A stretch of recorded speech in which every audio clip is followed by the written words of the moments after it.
தலைப்பு இதுதான் நம்மளுடைய தொடர் பயணத்திற்கான தலைப்பு. தெய்வீக நற்குணங்களும் தெய்வீக வாழ்க்கையும். நான் இதையே 2-3 முறை சொல்கிறேன் அப்படின்னா, இது சித்தத்தில் போய் பதிவாகணும், நம்ம என்ன பாடத்திட்டம் நடத்துகிறோம் அப்படின்னு. அதுக்காக தான். ஸோ முதல்ல நம்ம என்ன பார்ப்போம் அப்படின்னா, தெய்வீக வாழ்க்கை. நாங்கள் வாழ்க்கைலாம் நிறையா கேள்விப்பட்டிருக்கிறோம். இன்னும் புதுசாக தெய்வீக வாழ்க்கைன்னு சொல்கிறீங்களே, டிவைன் லைஃப் அப்படின்னு சொல்கிறீங்களே, அப்படின்னா என்ன அப்படின்னு நம்ம முதல்ல தெரிஞ்சுப்போம். அற்புதமான விஷயங்க. நான் அப்படியே வரிசையாக உங்களுக்கு வாசிக்கிறேன் பாருங்களேன்.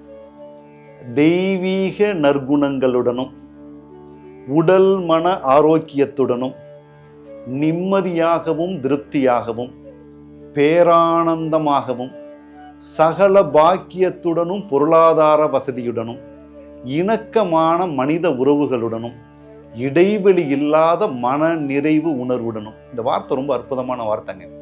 இடைவெளி இல்லாத மன நிறைவு உணர்வுடனும் இந்த உலகத்துல ஒவ்வொரு நொடியையும் உயிர்ப்புடன் அனுபவித்து வாழ்வது தான் தெய்வீக வாழ்க்கையை வாழ்வது ஆகும்.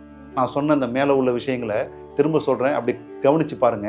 நீங்க கவனிச்சு பார்க்கறதுன்னா என்ன தெரியுங்களா, அப்படியே உள்ளுக்குள்ளார அப்படி இருந்தா எப்படி இருக்கும்னு ரசிச்சு அனுபவிச்சு பாருங்களேன். கண்ணை முடிய நீங்க கேளுங்களேன். தெய்வீக நற்குணங்களுடனும் உடல் மன ஆரோக்கியத்துடனும் நிம்மதியாகவும் திருப்தியாகவும் பேரானந்தமாகவும் சகல பாக்கியத்துடனும் பொருளாதார வசதியுடனும் இணக்கமான மனித உறவுகளுடனும் இடைவெளி இல்லாத மன நிறைவு உணர்வுடனும் இவ்வுலகில் வாழும் ஒவ்வொரு நொடியையும் உயிர்ப்புடன் அனுபவித்து வாழ்வதுதான் தெய்வீக வாழ்க்கையை வாழ்வது ஆகும். இப்படி ஒரு வாழ்க்கையை வாழ்ந்தா எப்படி இருக்கும்னு நினைக்கிறீங்க?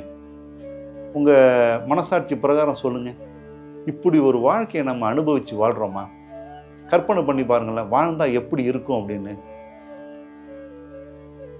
அடுத்தது நம்ம என்ன பார்க்க போறோம் அப்படின்னா, தெய்வீக நற்குணங்கள்னா என்னன்னு பார்ப்போம். தெய்வீக வாழ்க்கைனா என்னன்னு பார்த்தோம். அடுத்து தெய்வீக நற்குணங்கள்னா என்னன்னு பார்ப்போம். தெய்வீக நற்குணங்களுடன் வாழ்வது அப்படிங்கிறது நேர்மறையான குணங்களான அன்பு, கருணை, பக்தி, எளிமை, செய் நன்றி, ஈகை, அகிம்சை, மன்னித்தல், ஒற்றுமை, மனிதநேயம், தர்மம் போன்ற அனைத்து குணங்களையும் ஆத்மார்த்தமாக பின்பற்றி ஒரு க்ஷணமும் அதிலிருந்து வழுவாமல் வாழ்வதே தெய்வீக நற்குணங்களுடன் வாழ்வது ஆகும். தெய்வீக நற்குணங்கள்னா என்னன்னு தெரிஞ்சுதுங்களா?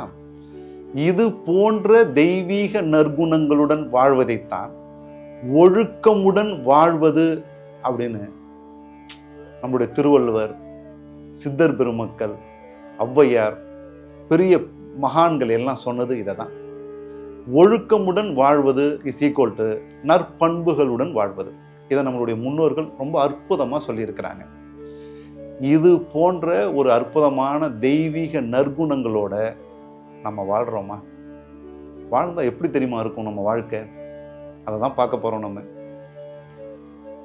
இந்த அற்புதமான தெய்வீக வாழ்க்கையை நீங்க வாழணும் அப்படின்னா, ஒழுக்கம் சார்ந்த நற்குணங்களை சரியாக புரிந்து கொண்டு, அது ரொம்ப முக்கியமான வார்த்தைங்க, சரியாக புரிந்து கொண்டு அதன் நெறிமுறைகளை பின்பற்றி வாழ்வது மிக மிக அவசியமாகும்.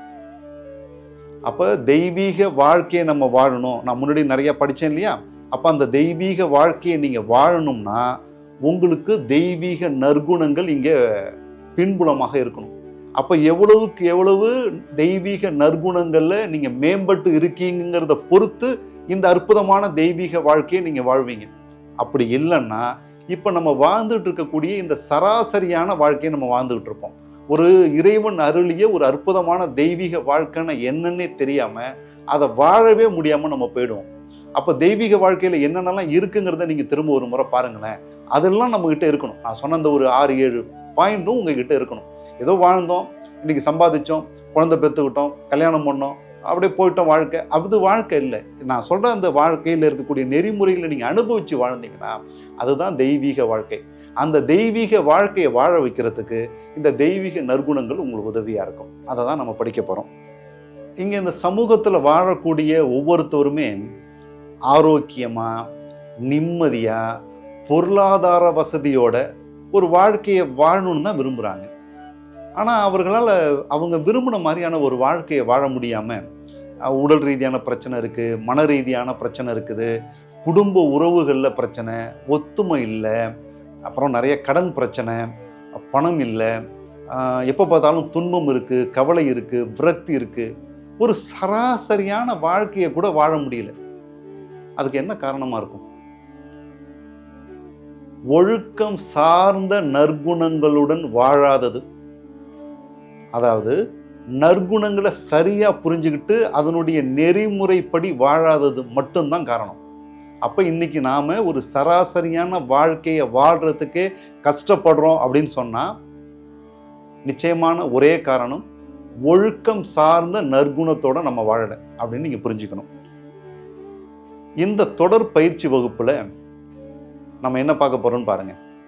ஒழுக்கத்தை, தெய்வீக நற்குணங்களை இன்றைய சூழ்நிலையில் கற்பிப்பதனுடைய அவசியம் என்னன்னு பார்க்க போறோம்.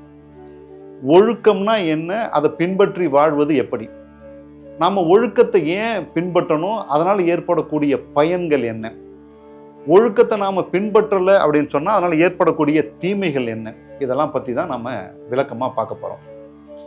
இந்த பயிற்சி வகுப்புல ஒழுக்கம் சார்ந்த நற்குணங்களுடன் எவ்வாறு வாழ்வது அப்படின்னு நம்ம சொல்லக்கூடிய கருத்துக்களை, உட்கருத்துக்களை சரியா புரிஞ்சுக்கிட்டு, நான் முன்னாடியே சொன்னது மாதிரி தான், மிக சரியா புரிஞ்சுக்கிட்டு சரியா குறிப்பெடுத்துக்கிட்டு அதை வாழ்க்கையில் நீங்க பின்பற்ற ஆரம்பிச்சிங்க அப்படின்னு சொன்னா, எப்போ நீங்க பின்பற்ற ஆரம்பிக்கிறீங்களோ அப்போலேருந்து உங்க வாழ்க்கை மாறிடுச்சிங்க. நீங்க எழுதி வச்சுக்கிங்க. அன்னையிலேருந்து நீங்க ஒரு தெய்வீக வாழ்க்கையில ஒரு அடி எடுத்து வச்சுட்டீங்க. தெய்வீக வாழ்க்கையை வாழ போறீங்கன்னு அர்த்தம்.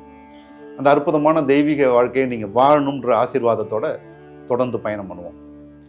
ஒரு நல்ல ஸ்லோகம் அது. சுய ஒழுக்கமாக வாழ்ந்தால் தெய்வீக வாழ்க்கையை வாழலாம் அப்படிங்கிறது அர்த்தம் இல்லை. அதாவது சுய ஒழுக்கமா இருந்தாதான் தெய்வீக வாழ்க்கையை வாழலாமா அப்படிங்கிறது அல்ல. சுய ஒழுக்கமா வாழ்றது தான் தெய்வீக வாழ்க்கைன்னு நீங்க புரிஞ்சுக்கணும். இதை வாழ்ந்தா இது கிடைக்குங்கிறது இல்லை.